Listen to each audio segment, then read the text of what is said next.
Okay, now first I would like to say something about the homework. Two homework problem I assigned last lecture. So that is basically number 6 and number 7. So as we did in the past, I will just showing you your solution. But instead of I'm just explain the solution line to line.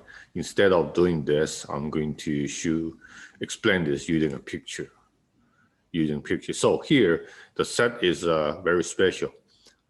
The set is the point of sequence over n, including the 0. 0 is not including in this sequence, but 0 obviously is a limit of the sequence. So basically you have a sequence plus its limit, okay? So we are going to show that this is a compact set. It's a compact set. Of course, showing a compact set, there are two ways. One way is to use a definition. That means you cover this set by any open covering, and trying to show that there is a finite covering. Okay, if this works for any covering, then this argument will prove that K is a compact set.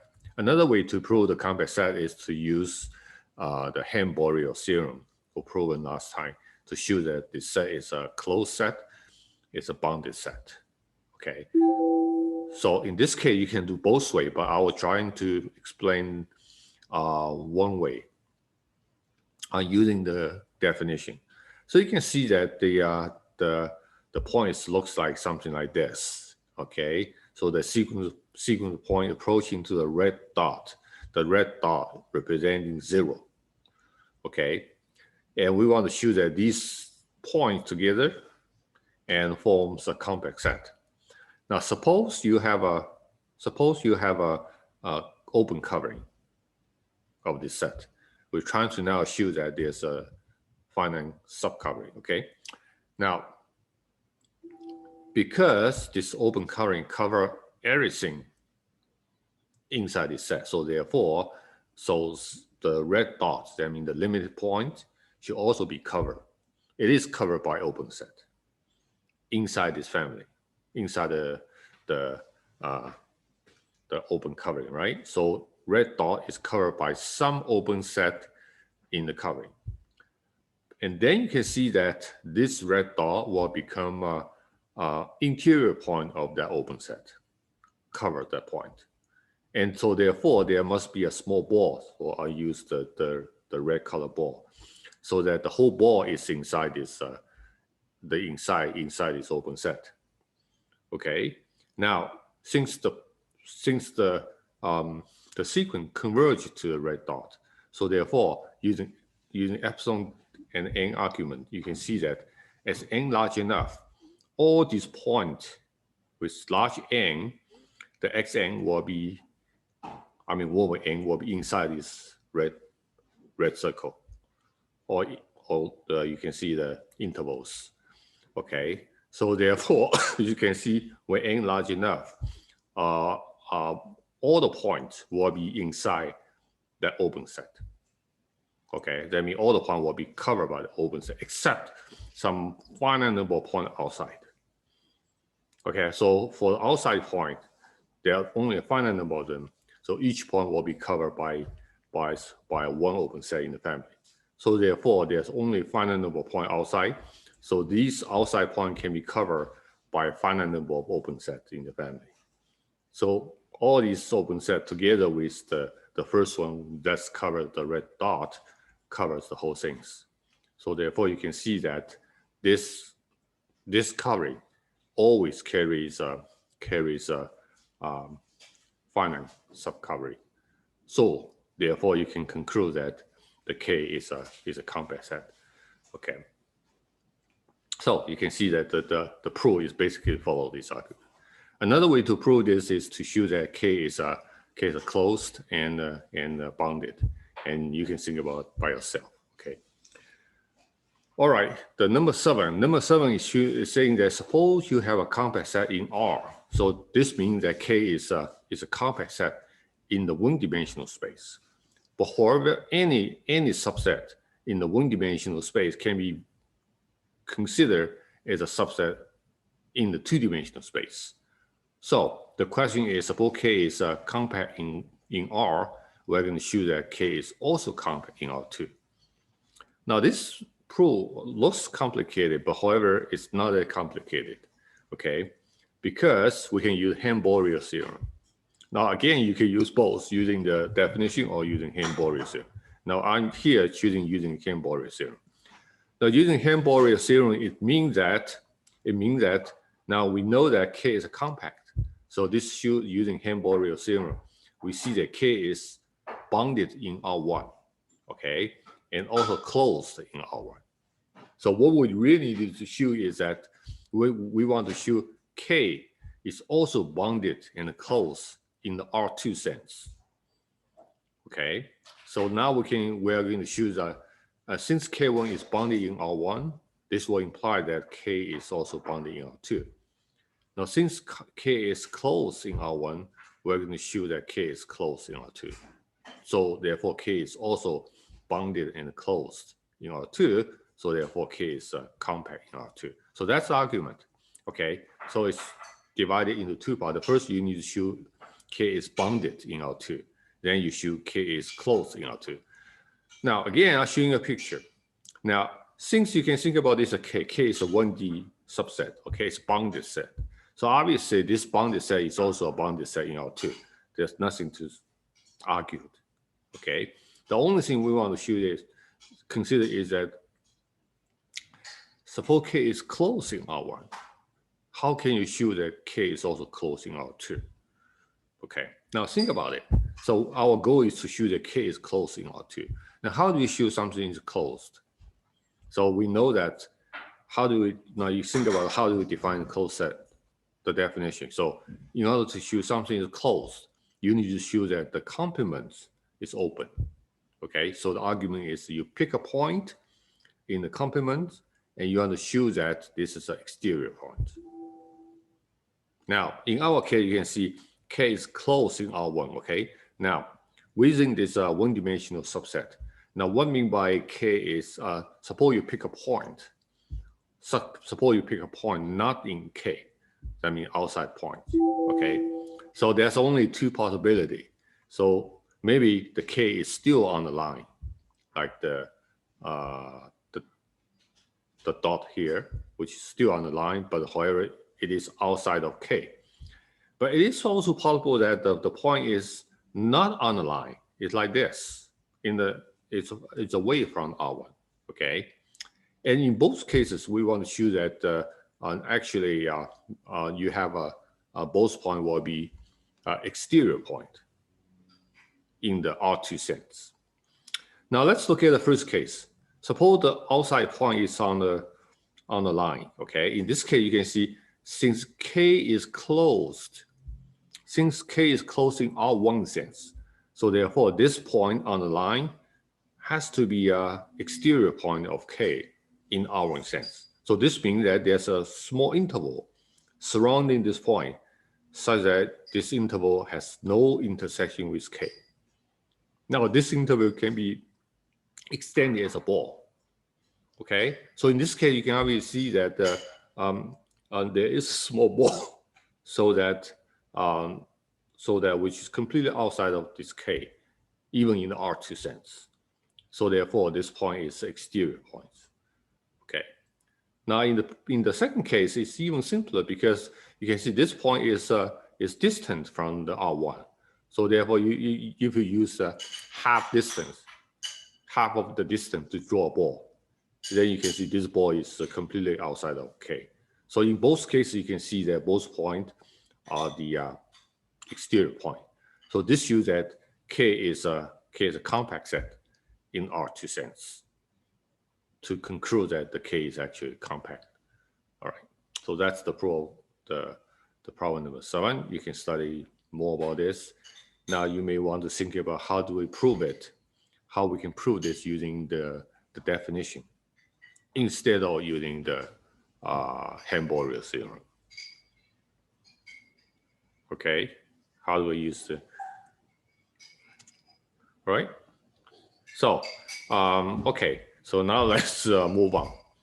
So today I'm going to use this opportunity to review the entire section, because now in entire chapter, because chapter 3 now finished, and at this point I don't know how we can handle the chapter quiz yet, because we don't have a lot of time left. We still have 2 chapters to cover. So therefore, I was thinking that I'm going to give you a take-home quiz for chapter 3. So there's a special quiz only for chapter 3, okay?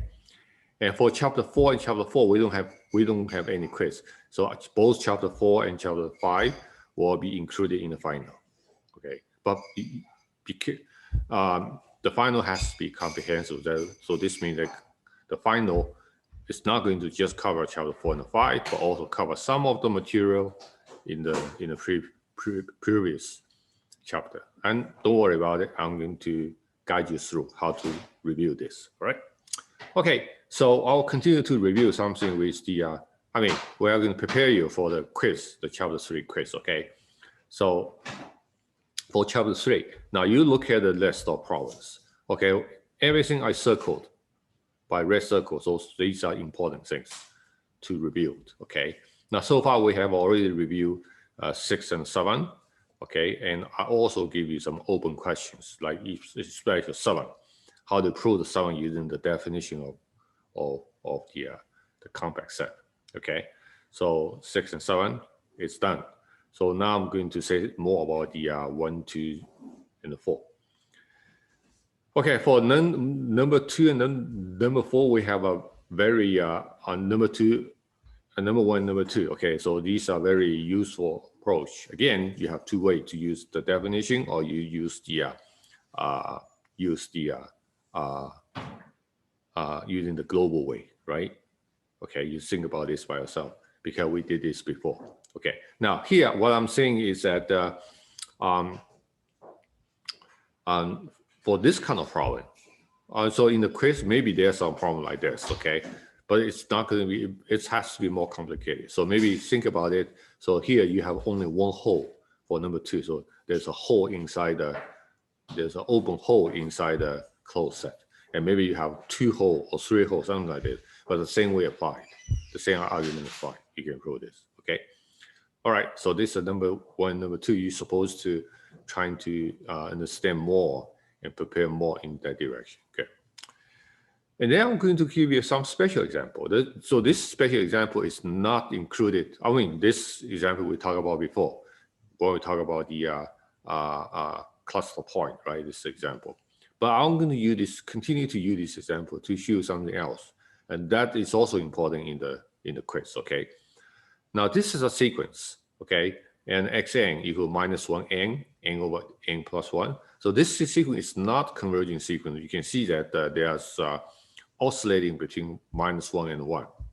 So I will say last time we see that this sequence has 2 cluster points, -1 and 1.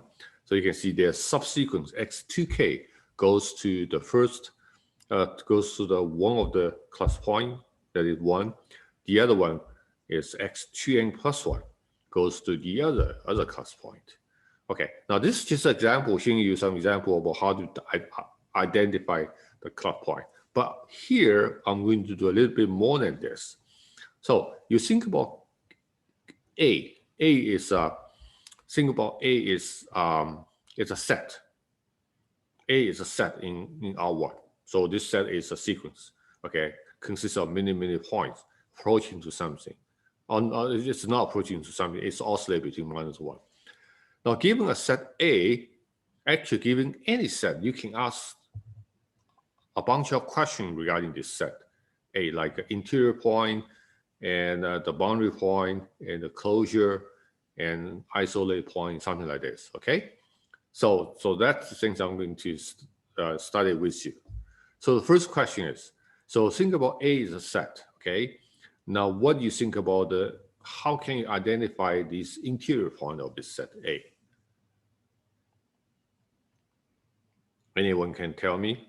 So what is the interior point of the set A? So given any set, so that set may carry some interior point. Okay, like an open set. Open set actually carries, every point will be interior point, right? So different set carries I mean, the situation given. Some set has no interior point. Wouldn't it be any point that has another point in the set next to it? It's interior point means that there's a small ball surrounding this point. The whole ball is inside this set. Oh, okay. So any point that has points infinitely close to it is another way to say that? Yeah.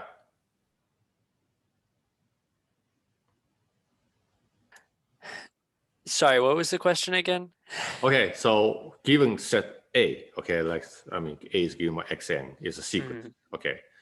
Now can you tell me can you identify all the interior points of this set A? Oh, they're only -1 and 1. No, -1 and 1 is not included in the set A. They are just the cluster point. I mean, -1 and 1, okay, think about these two number. So there's no such n, okay, so that xn will equal to -1 or 1. So both -1 and 1 are not included in the set. Then would there be no interior points because they get each side gets infinitely close to it, but they never actually reach any point? Your answer is correct, but I will tell that even if the -1 and 1 is included, but the -1 and 1 will not be the interior point. Because even though they are point getting closer to the -1 and 1, right?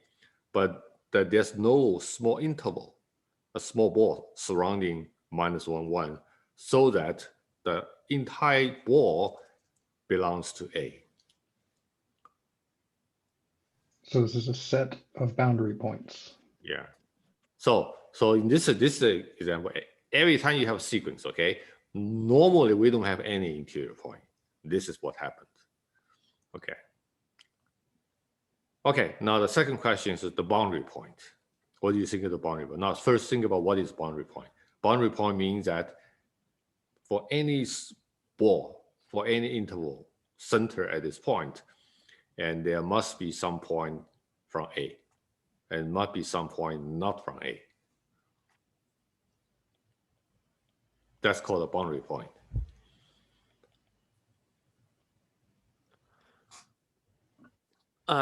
That would be -1 and 1, wouldn't it? -1, so think about -1, okay? So take any interval, okay? Take any interval of -1 as a center. So in this intervals, of course, there are infinite number of points from xn, right? Closing to the -1. So this shows that the -1 itself, even though the -1 itself is not in A, but the -1 is in the boundary, is at the boundary. Okay, the same thing for 1 is also on the boundary. Okay. But the thing is, actually, every point, including xn, they are all the boundary point. Because if you take any xn, okay, any xn, and use a ball to cover this point, you can see inside this ball, xn is a point from A, right? But besides xn, there are, I mean, these terms are separated. There's many points not belong to A. Okay. So therefore, every point in the sequence will be at the boundary point, and also the limiting point, like the cluster point -1 and 1, will also be the boundary point. Okay. Now the next question is about the closure. Now, what is closure? Closure basically, if you can identify interior point, also identify the boundary point, you plug these two things together, you get a closure. Closure basically means interior plus the boundary. Okay, since there's no interior point, and so therefore the closure is just the all the boundary set. I mean the boundary itself. Okay, and isolated point. Now isolated point. So now how do you identify the isolated point in this case? isolated point meaning that there's a ball center at this point, so that the center is the only point from A, no other point from A inside this ball. Wouldn't that be every point of A? Yes, that's correct. Every point you can always choose a small ball so that this point is separated from any other point, right? But not the -1 or 1, because these are not the point of A. So in order for a point to be isolated point, so the point has to be in A, but isolated to most of the other point. Okay. That's crazy. Crazy. Okay. Wow. We have a yeah. So this is an example is new to you, and so that's something I want to. I mean, once you review example like this, and you will really understand more about these definitions. Now I'll give you a common example, more common example. Think about this picture. So this picture basically a circle, okay? But however, the boundary are not included. Okay, the boundary of circle are not included. And there's another point outside is included in A. It's a dot, okay, included in A. But however, the center is removed. Okay, the center is removed. So this is the situation. So we can actually express this set by equation, by inequality like this. A is equal to this. Okay. So again, asking the question, what is the interior points? That would be anything within the ball, correct? So everything inside, but not the whole, or not the dot. The white. Yeah, not the 0 and not anything at the edge. Okay, so this means that you can express this by x squared plus y squared between 0 and 1. Okay. Boundary, how about the boundary point?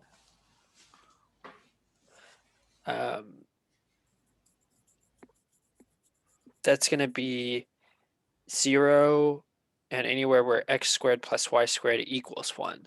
Okay.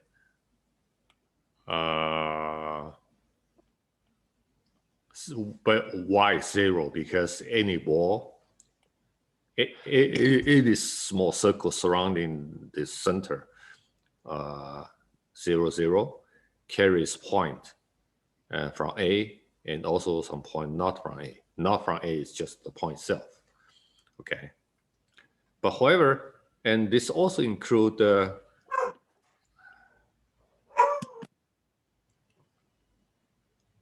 yeah, sorry, oh, okay. That also include a point outside.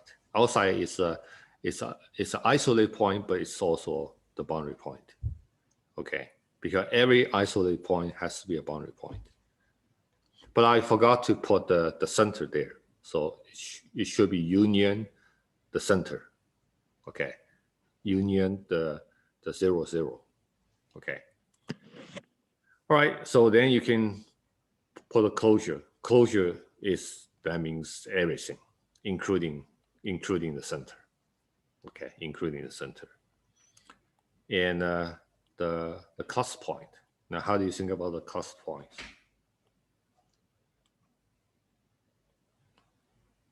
Cluster point basically will be you see every interior point will be a cluster point, right? There are no problems. And or the boundary point, it depends.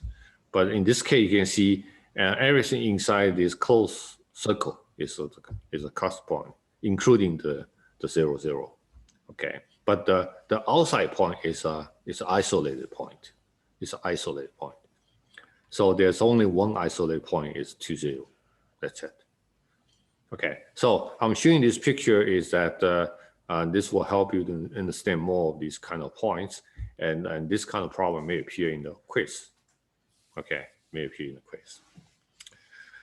All right, so this is all I have to say to for the review for the quiz, and if you have any question, we can talk about it next week. All right. So let me stop sharing this. Then we are going to begin with the new chapters. Okay.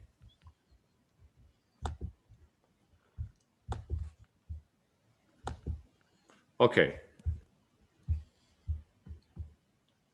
Oh, hold on just a second. It's not right.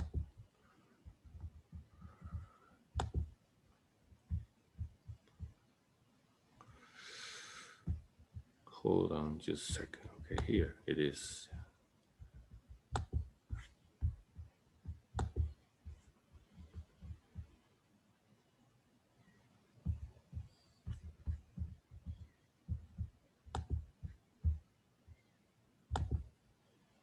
Okay, so now we are working on the chapter 4. Chapter 4 is called continuous function. So actually this concept is not new to you because in calculus theory, and you talk about we study continuous function, even though we don't spend a lot of time in that case when you going through the calculus series, okay? So I'm going to show you the one-dimensional case. You look at this picture, you can see this is a nice continuous function. Why is continuous? Simply because the curve, the graph is continuously, okay? It's continuous, so that's why it's continuous function. But here we want to ask a little bit more. Now suppose I give a point A, okay? Suppose I give you this point A, and how do you define that the function is continuous at this point? So we're not talking about the global continuity. We're just thinking about how do you say the function is continuous at some point? For instance, at this time is at point A. What does it mean? Do you remember anything from calculus theory? So I don't remember. Okay, so definition is very simple. The definition is saying that f is continuous at A if the limit fx as x goes to A equals to fa. Okay, so we first define the limit. Okay, you define limit in the calculus 1, right? I mean, when x goes to A, what I mean by the limit? We'll define this in a moment, okay? We'll review it. And it's equal to A. If this happens, then the function is a continuous function. Now, actually, this condition actually represents three conditions, three ingredients. Okay, so I'll list these three ingredients. The first ingredient is say that f is defined at A. Otherwise, you cannot tell what's fa, right? So in order to talk about some f is continuous at some point, you need to make sure that f is defined. So this point is in the domain of the f. Otherwise, you cannot talk about continuity. Okay. The second thing is the limit exists. Okay, x goes to A, fs exists, this limit. Now, in a lot of cases, the limit may not exist. Okay, sometimes you can define the left limit and right limit, but left and right doesn't meet to each other. So the limit, the two-side limit doesn't exist. That can create a discontinuity. So that's the second condition, okay? Then the third condition is that the limit has to be equal to fa. So if these three conditions are satisfied, then we say that f is continuous at this point. Aren't two of those conditions the same thing? I mean, with the first one? Yeah, the first one and the last one, aren't they the same thing? Hey, or I'm just saying is that, yeah, that's the same condition. But however, if you view this condition, actually there's a three ingredient to it, okay? So the first one is f has defined A, then the limit exists. So in order you have the first two before you can come to this equation, you can say this equal, okay? If the left side doesn't exist, so this thing doesn't make any sense, right? The same thing on the right side. Right side requires that f is defined fa. Okay, so normally when we explain this condition, we can explain in this way. Okay. So here I'm showing you some example about, so one of these conditions failed to hold, then this means that the function will become discontinuous. Okay, at some point like this. Now think about the left graph, the graph on the left side. So at 1, you can see that what happens.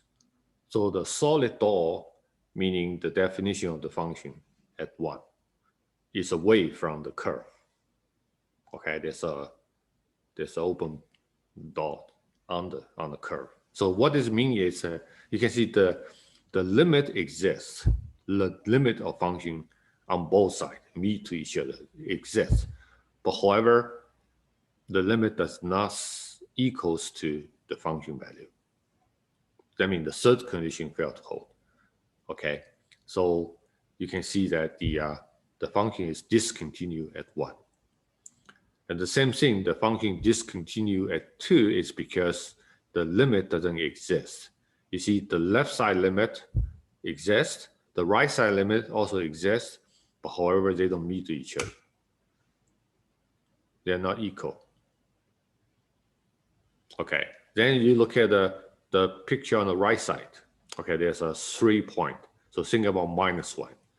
Now, what can you say at -1? Does you think the function is continue at -1?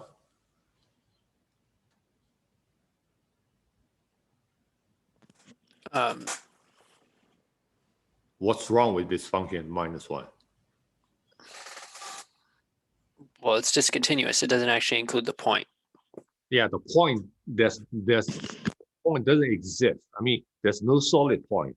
What does it mean is the function is undefined at -1. So f -1 is not defined. So even though the limit exists, but the function value is undefined. Okay, so therefore you can see that the function is discontinued at this point. Okay, and how about at the 0? At the 0, how do you describe behavior of this function at the 0? It's almost the worst situation. You can see that limit doesn't exist. Yeah, that's opposite limits. Limits, I mean, left limit, right limit, they are equal to different values, right?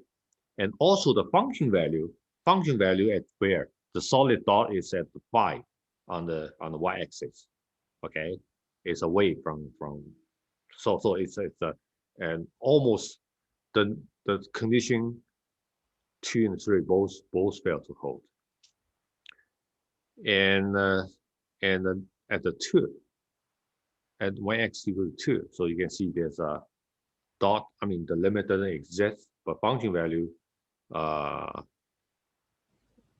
is defined. So there's a solid dot there. Okay, but however, you can see the limit doesn't exist because there's a jump here. So therefore, this function is a discontinuity. And sometimes we call this a jump discontinuity. Okay, jump discontinuity. And also another thing is you can see at the -2, you look at the -2, the function actually goes to -infinity. Okay, so this means that the function also discontinues because the function cannot be defined at -2. And also limit is not finite. There goes to -infinity.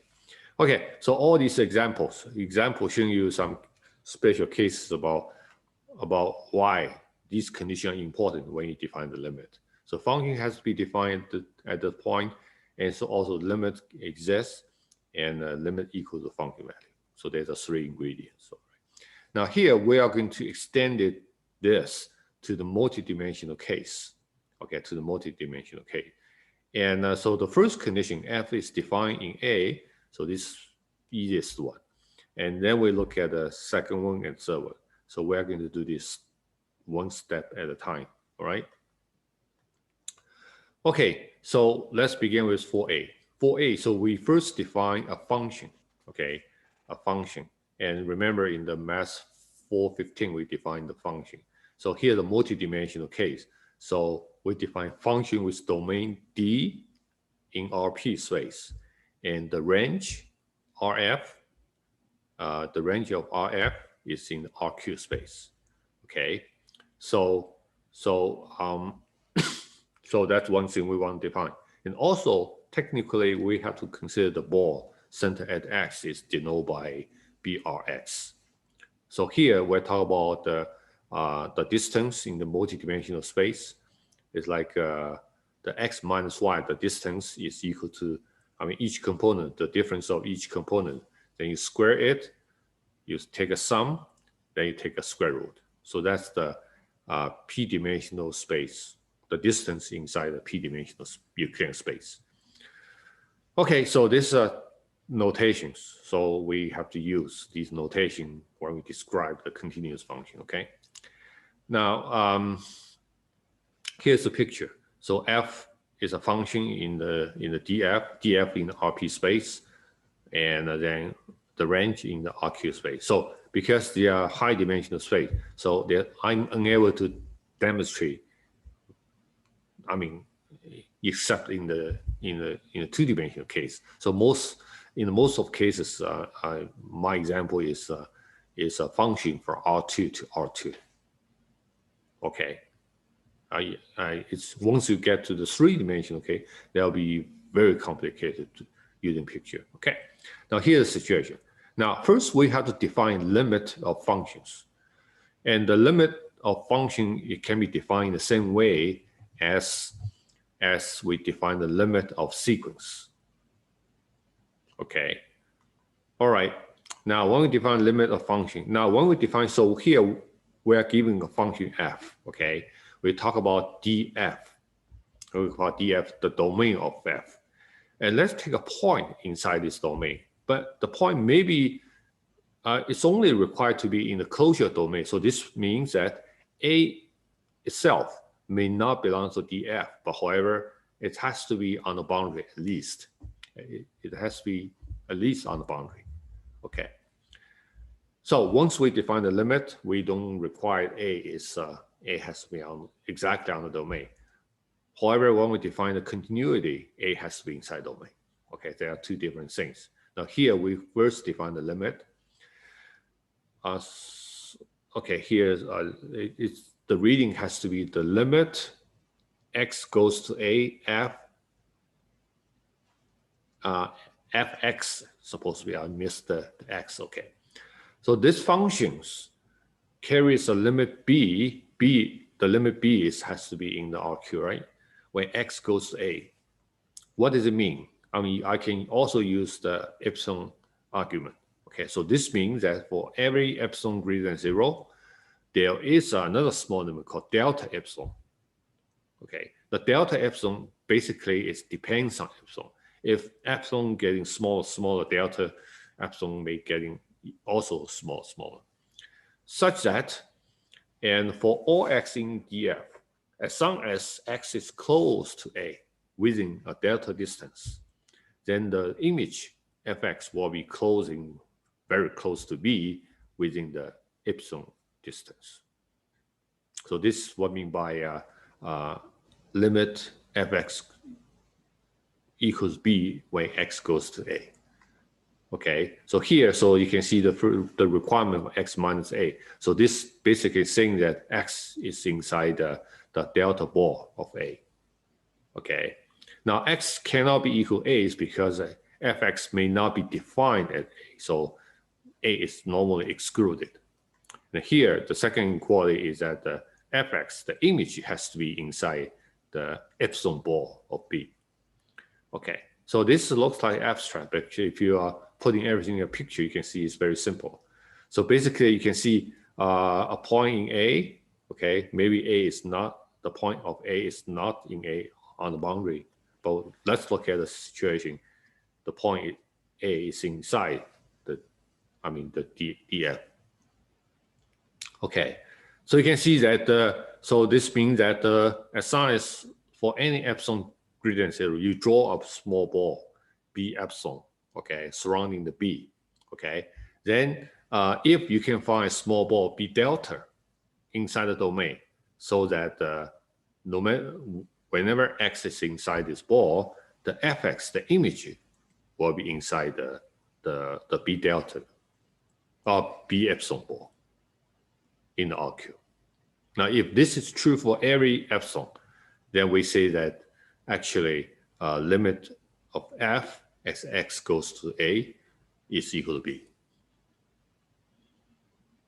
Okay, so this is so basically it means that if x is very close to A, then the image of f, the value of fx is also very close to B.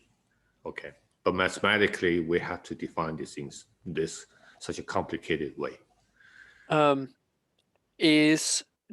Do we go from RP space to RQ space just because the function could possibly be changing the number of outputs? I mean, this is predefined. So suppose we have a function from RP. RP is Euclidean space, okay? RQ is another Euclidean space. And so this means that the Y, the F is a vector function. Basically. Okay, thanks. The vector functions. So fx has several components. Okay. All right, so there's a couple of details you have to pay attention. The first detail is that first you look at definition. It says that for all x in df with this inequality. So this inequality, we understood that this means that x is in the B delta ball with x not equal to the center, right? Okay. Now, why we just can't say that for all x satisfy this inequality? Why we have to say that for all x in the df satisfy this inequality? This is because that when A, for instance, A, look at this picture, A is on the boundary. If A is on the boundary, then for not every point in the ball will be inside the df. Okay, so for those points outside of the df, you cannot require this condition because the function is undefined. So we only focus on those points inside the ball, but also inside the df. Okay, so that's why we have to put this keywords in the definition. All right. All right. So this defines the limit, and also you have to make sure that in a lot of cases, like A is not on the boundary. Suppose A is on the boundary. A cell may not be in the df. Okay, on the boundary. Then the B may not be in the range. B may be also on the boundary of the range. This is very reasonable. Okay, so that's another small thing you have to pay attention. Okay, all right. So once we understood this definition, and then we can define the continuous function. So we define the limit already, right? Now we can come to the definition of continuous function. Now, when we define continuous function, so I mean, what we are trying to define is what I mean by f is continued at A. So as in the one-dimensional case, and A has to be in the domain of f. So therefore, now we require A is in df. A cannot be just on the boundary, not in df. Okay, A is in df. Now we say f is continuous at A if the limit f when x goes to A is equal to fa. So the definition exactly follow the same format as in the one-dimensional case. Okay. So this definition is a point-wide definition. It's meaning that it's a local continuity of f at one single point. Okay. Now, if it happens that there's a subset of df, so that f is continuous at every point in A, that means satisfy all the conditions for each point. And then we say that f is continuous on A. So that's called a global continuity. So local continuity is basically for functions continue at one single point. And the global continuity means function continues at every point inside something in a subset or in the entire domain, df. So the picture is now that the A has to be inside the df, and the fa, of course, will also in the range. Okay. So it's a much better situation. Okay. And then you can rewrite this condition as using the epsilon delta argument. Okay. So if you combine the consequence, you think about consequence of 4.1 and 4.2, so you can see f is continued at A if for every epsilon greater than 0, there is a delta greater than 0, such that for all x in dx satisfy this, you will have that. So you can see now if you compare to a previous definition, you see the other side of condition, like the distance between x minus A greater than 0 is removed, because in this case A is well defined there, and the fx is defined at A. Okay, so we don't need that conditions. All right. So this basically means that, I mean, the same picture is a better picture, basically. So if X is close to A, the Fx will be close to Fa. That's it. So that's the key point of the continuity at this point. Right? And then you can see that here, I want to emphasize that for the continuity, let's see, at different point, the continuity, now suppose the function continues at every point of the df, okay? Then at a different point, the property of the continuity may be different. I mean, it's all reflected in the delta x. You see, once a point is given, okay, then for every epsilon, you get a delta epsilon. So delta epsilon depends on epsilon, right? It's like a function of epsilon, right? But however, delta epsilon, okay, it also depends on location. Now we pick a different location, even though we are using the same epsilon, but delta epsilon may be different because we're having different locations. At different location, the function behave differently. So here I'm going to show you a one-dimensional case and showing you how you can view the relationship between delta epsilon and the epsilon self. Here's a picture. Now you can see the blue line is a curve function. Okay. Now look at the yellow part. Yellow part is basically tell you the epsilon and the delta. Now you can see that well, I didn't specify the point. You can think about the top portion of the yellow bar. Okay, it's a halfway. There is give you the point. So you can see that from the delta, from the epsilon, you draw a line like this, and then you reflect back in the x-axis, you'll get a delta. Approximately, I mean, the top side is actually should be equal to 2 epsilon. The bottom is actually 2 delta, but actually you can see the ratio of these two small numbers. Okay, and then you can see the green one. The green area is also reflected to the x-axis. You can see relationship in epsilon and delta.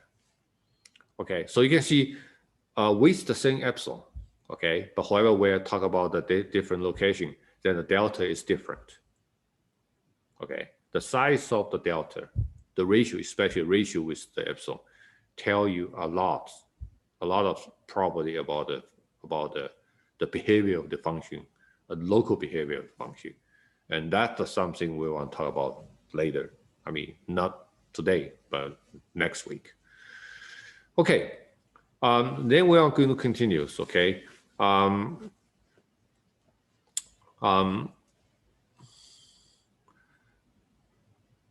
So here again, so for all x, even though we're still using continuity definition, still we have the keywords for all x in the df. We talked about this before because the point is close to the boundary. And this may happen. We require that for all x in df. And same thing here happen here. So for instance, A is a boundary point, but this time this boundary point is inside the df, inside the domain. Okay. So in this case, you can see any ball surrounding A does not covers. I mean, does not. There's a lot of point not in the df. So that's why this condition needed. Okay. In order to satisfy this requirement, we need this to be true for all x in the df. Okay. All right. Now we define the discontinuity already. Now, how do you define the discontinuity?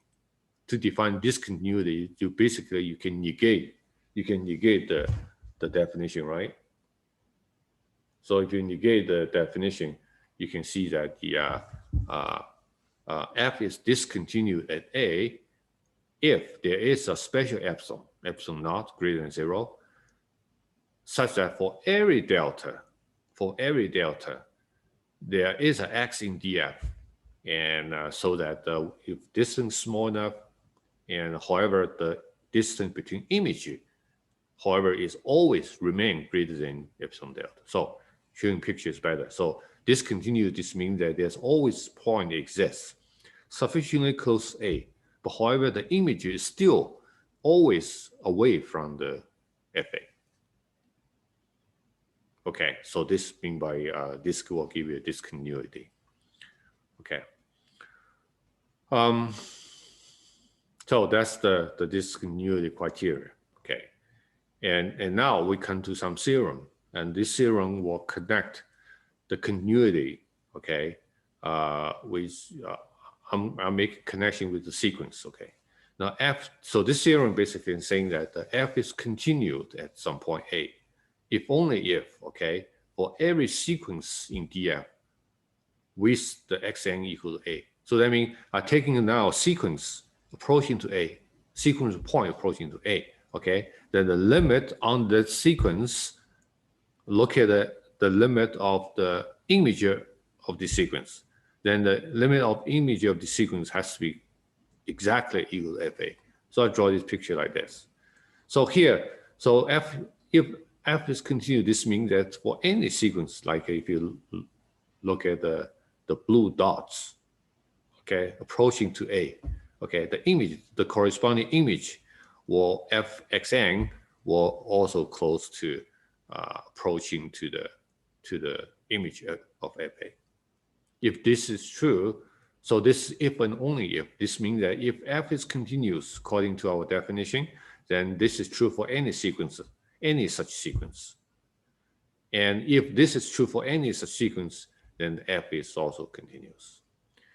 Now, because of our time is limited, so this material, I'm not going to go deep discussion of this limit about this part of the material. Okay, I just recommend you can study this by yourself. But so this material, I mean the theorem 4.5 is not going to be covered by the test. Okay, so here actually I have all the proof, so you can read the proof, read the entire proof by yourself. You can read the notes by yourself. Okay, and the other side you can also prove. I mean, it's not difficult. Okay.